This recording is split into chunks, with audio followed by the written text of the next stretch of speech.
Hi guys, it's Dylan from Bijou Diamond Jewellery in London with another watch video, and today we're taking a look at the Patek Philippe Aquanaut.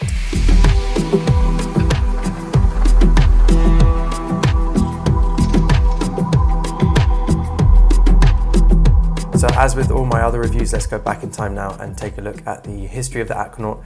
So we're going to go back to 1972, which is when Audemars Piguet released the Royal Oak. That was a really important watch for Audemars Piguet at the time, because around that time there was a real lull in sales for Swiss watch companies because of the introduction of quartz movements in 1969 with Seiko. So the Swiss watch industry, the high-end Swiss watch industry, really suffered because of this. The lower price point of quartz watches, the much better reliability of quartz watches, made people actually go with quartz watches more often than they went with, old classic Swiss movements and manual movements. So sales really dropped in the Swiss watch industry, and brands really knew they had to create something special in order to bring back sales and bring back interest in fine watchmaking. So Audemars Piguet, Gerald Genta, a watch designer, came to Audemars Piguet in 1972 to design the Royal Oak. Huge success, really helped out Audemars Piguet. And then Gerald Genta moved on to Patek Philippe, and in 1976 he released the Nautilus, which is a similar inspiration to how he made the Royal Oak with Audemars Piguet, and he just applied that and changed the design slightly and designed a new watch for Patek Philippe. So the 1976 Nautilus, really important watch for Patek Philippe. The Royal Oak was important for Audemars Piguet in boosting sales. The watches were both steel sports watches, which were finished to an incredibly high standard. And before this, Patek had only been really famous for dress watches and very high-end watchmaking. They don't really feature many sports models, if any, in their collection, and definitely not a sports model that is steel. So it was a really unique, brand new style of watch for Patek Philippe. And so it wasn't received too well at first, and partly because the fact the price point was just so high on this watch, and same with the Royal Oak as well. They were several times more expensive than equivalent steel sports watches, but that's because the finishing that Patek Philippe and Audemars Piguet were applying to these watches was just such a high standard. They were applying the same level of finishing, if not even higher, that they were applying to their dress watches to a steel sports watch, which had never been done before. And steel is incredibly hard to work with because it's an incredibly hard material, a hard metal. So to mold it into different shapes and polish different effects into the metal is actually a really difficult skill to do. So that's why it cost them so much money to create those watches, and that's why they had to charge so much to the end user. The Nautilus was fantastic because it meant that people could actually have a one-watch collection if they wanted to. The Nautilus was designed as an everyday watch that people could wear for almost any occasion, and it really is suitable for any occasion. That bracelet makes it dressy. You've got those polished accents on the bracelet. It's a very thin watch as well, very classic, elegant sort of shape and design, but at the same time it's a steel sports watch, so you can wear it with shorts and a t-shirt. You can even wear it on the beach, going swimming. It never really looks out of place. It looks fantastic wherever you're wearing it. And the same goes for the Royal Oak from Audemars Piguet as well. So very, very successful after a little while, once people realized the value in that watch and the fact that, yes, it was still a steel sports watch, but it was just finished to an incredible standard that not really any other brand could create, and that's what separated Patek and Audemars Piguet from the other brands. So we'll skip now to the 90s, and around the 90s lots of brands were looking at creating new designs for a younger audience. For example, Audemars Piguet released the Royal Oak Offshore, which featured a much larger case size, rubber straps, much more of a sporty feel to appeal to a younger audience. And so Patek knew they had to do something similar to that. So in 1997, they released the Aquanaut, which was a more sporty, slightly more affordable, younger version of the Nautilus. It featured a rubber strap, which was a first time ever for Patek Philippe, first time they'd ever featured a rubber strap on a watch. And it featured a 35mm case size, so quite a small case size. It was designed aqua really to be swum with and in a much more sporty water environment than the Nautilus, which was much more of a dressy, or much more towards the dressy end of a sports watch.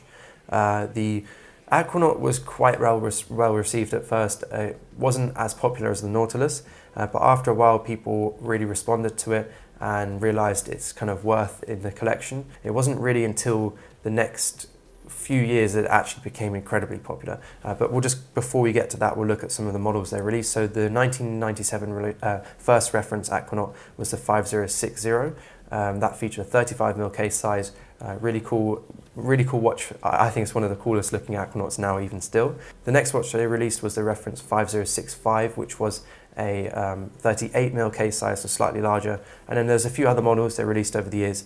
The next really important one was in 2007, which is their 10th anniversary for the Aquanaut. And they released the reference that we're looking at here today, which is a 5167. And they also released a couple other models as well. This one features a 40mm case size, so a little bit larger than the Jumbo 5065 38mm case size. So it's a really cool watch, the Aquanaut, finished to the same beautiful standard that the Nautiluses are finished to. They haven't lost, even though it's meant to be more sporty, they haven't lost that real beautiful elegance that you get with a Nautilus. The watch became, like I said, much more popular though within the last 3 to 4 years. It's been popular for a while, but it became insanely popular about 3 years ago, 2-3 years ago. I'd say probably more like 2 years ago. And now this watch sells for more than double its retail price in the used market. So yeah, very, very sought after watch, very difficult to find at retail price from Patek now. Okay, so that concludes the history of this watch. Let's dive in now to the features. So we're going to start, as always, with the clasp. The clasp on this watch is a really cool, very, very simple, very elegant Patek Philippe double deployment clasp. We've got our twin triggers on this clasp as well. It's actually done in quite a unique way, the way they've done the triggers. It's actually using the kind of flexibility of the metal, pushing that in rather than actually pressing in two triggers. It's actually just pushing in parts of the metal. You're using the flexibility of the metal to release the clasp. Interesting design, I think that's really cool. All polished finish as well, very, very beautiful. We've got our Calatrava cross on the top of the clasp. It doesn't protrude too much out from your wrist, which is really nice.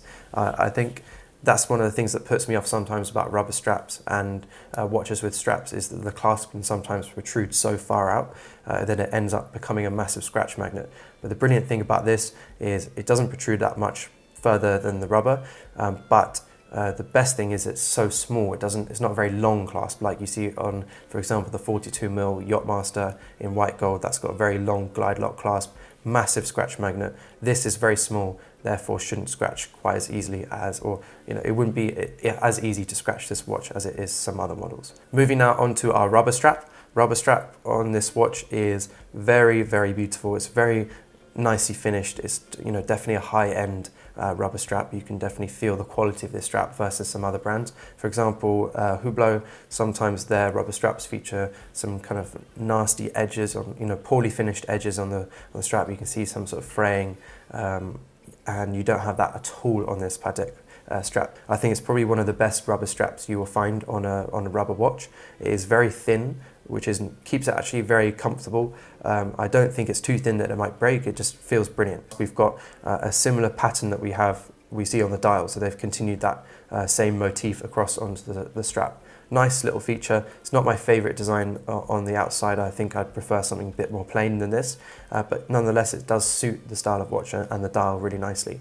One thing I'd say about this strap is, and actually with a lot of other rubber straps as well on watches, is the fact that you have to cut this one when you buy it, and therefore you really are set with that strap size forever. Certain straps like we see on the Yachtmaster from Rolex, the Yachtmaster 42, that obviously has a glide lock clasp on that, so you can adjust it. Some of the other Yachtmasters have a easy link adjustments where you can extend the bracelet by 5mm.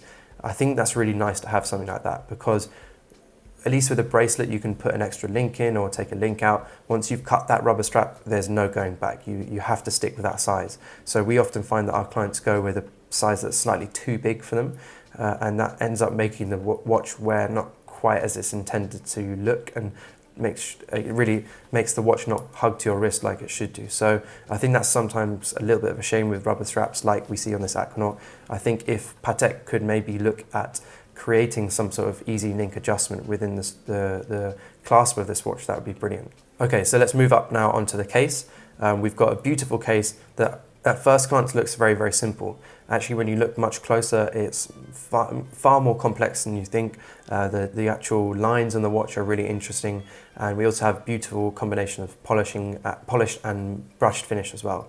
Again, something that you don't immediately notice. It's done very, very subtly in a very beautiful fashion. It's a very thin case at 8.1 millimeters, and it's 40 mil case size, case diameter. So it is, I say it wears slightly on the larger side than 40 mil than its actual case size. It definitely feels quite big, but maybe that's because it's so flat. It kind of splays out like a pancake rather than, when a watch has a bit of depth, it helps to make the diameter not feel so large. But yeah, beautifully finished, just like the Nautilus, exquisitely finished. Probably not to the same level of detail as the Nautilus, but still nonetheless a really nice, example of Patek Philippe's watchmaking and finishing. And then just quickly looking at our case back, we've got a clear crystal case back on this watch, so we can see our beautiful Patek Philippe stamp movement. So the Patek Philippe seal basically shows that it's finished to an incredibly high level, much higher than most other brands in the industry. Every screw is polished. It's just an absolutely exquisite movement, and Patek hasn't really held back on this movement. Even though it's a sports watch and it's £15,000 retail, it's still finished to the same beautiful level that you'll see in some of the best dress watches they sell. Moving now onto our dial, we've got a quite interesting dial. We've got big kind of Arabic numerals on this watch, which goes with the sporty theme, kind of similar to an Explorer from Rolex. It definitely gives the watch a much more sporty feel than the Nautilus does, or the Nautilus has. And we've got these white indexes and these white numbers and our white hands. It's against this black, really interesting black dial. So it's definitely a very, very legible watch. Really easy to read this watch. And I suppose that's kind of good for a sporty themed watch like this. You want to be able to just glance at it and know the time straight away rather than having to look really closely. So yeah, great watch in terms of legibility. The dial is really interesting. We've got this kind of world pattern, almost looks like a world map style or globe style of kind of etching on the dial. And like I said before, that matches to the little patterns that we have on our strap. Yeah, really nice dial, very simple, very legible. Not much to say about it. We've got a date window. I personally don't like the chunky index markers on this watch. I think if they were slimmed down slightly and made a bit more elegant, it would look much better. I also am personally not a fan of the numbers on this dial, but I can understand why they've done it, and it definitely creates much more of a sporty feel, which is the intention for this Aquanaut. So that concludes the features on this watch. Onto whether or not I would own this piece. I think I probably would own the Aquanaut. I actually really like the 5164 reference in steel, which is the travel time Aquanaut. My only reservation with that one would be that it would wear slightly larger than this, and I feel that this watch already wears quite big for my preference, but for my liking. It definitely wears a lot smaller than most watches though, so just be aware, it's just my opinion and my preference. I prefer much smaller watches. Probably if I was looking at Aquanaut, I'd maybe look at the 5065 reference, the original jumbo, which is 38 millimeters. But these 5167 references are brilliant. They're fantastic watches. They're selling for double their retail price, so they're brilliant investments as well. If you can get them at retail price, then that's amazing. But even if you don't, these have done really, really well, and the clients that bought these from us have done fantastically well with their investment. Yeah, I would say if it was maybe 38 millimeters, I would without question buy it, and a slightly different dial. I think the rose gold variation of this is really, really cool with the blue, with the brown dial. I think if I was to own this watch, I would maybe put it on one of our pearl-on straps, because I think that would make it look a little bit more interesting and unique. But overall, I find maybe for my personal preference, this watch wears slightly on the larger side for what I like. But nonetheless, fantastic timepiece, brilliant investment, and will remain in the Patek Philippe collection for, I'm sure, many, many years. Thanks guys for watching. Let us know in the comments what you think of the Patek Philippe Aquanaut. What do you think of that versus the Nautilus? Let us know what other models you'd like us to review from Patek Philippe. And as always, if you're interested in this Aquanaut or any other watch in the Swiss watch industry, then don't hesitate to contact us. It'd be a pleasure to call that watch into stock for you.